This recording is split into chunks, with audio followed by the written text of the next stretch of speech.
Tips gandakan dividen ASB yang baru dapat baru ni. Jom saya kongsikan. Tahniah pendeposit ASB sebab dah terima dividen sebanyak 5.75%. Okey tak dividen sebanyak ni? Okey sangat daripada kita melabur dalam skim-skim cepat kaya yang menjanjikan keuntungan semata. Memang itulah pesanan guru emas saya. Kalau tak tahu duit yang banyak tu nak melabur dekat mana, simpan je dalam ASB ataupun tabung haji. Tapi kejap-kejap. Simpanan dalam ASB dan juga tabung haji adalah simpanan untuk jangka masa yang pendek, iaitu 2 tahun dan ke bawah.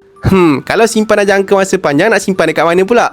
Nak mudah, simpan je dalam bentuk emas. Emas ni tak perlu pun kita nak pening kepala nak monitor harga emas setiap hari. Sebab kalau kita tengok prestasi harga emas sejak 20 tahun ke belakangan ni sangat baik. Untuk tahun ni sahaja, nilai emas dah meningkat lebih daripada 50%. Tapi pastikan beli emas mesti dapat emas fizikal. Bukan kita hanya dapat nombor sahaja ataupun hanya sekadar dapat janji-janji manis. Itu emas bunian nama dia. Bagi tuan-puan yang tengok video saya ni, yang berminat nak saya bantu mulakan tabungan dalam bentuk emas, tuan-puan boleh tengok pin video saya di profile ataupun boleh isi beg biru dekat bawah ni untuk saya bantu dan guide sebaiknya. Teruskan follow saya untuk lebih banyak ilmu emas dan kewangan. Semoga bermanfaat.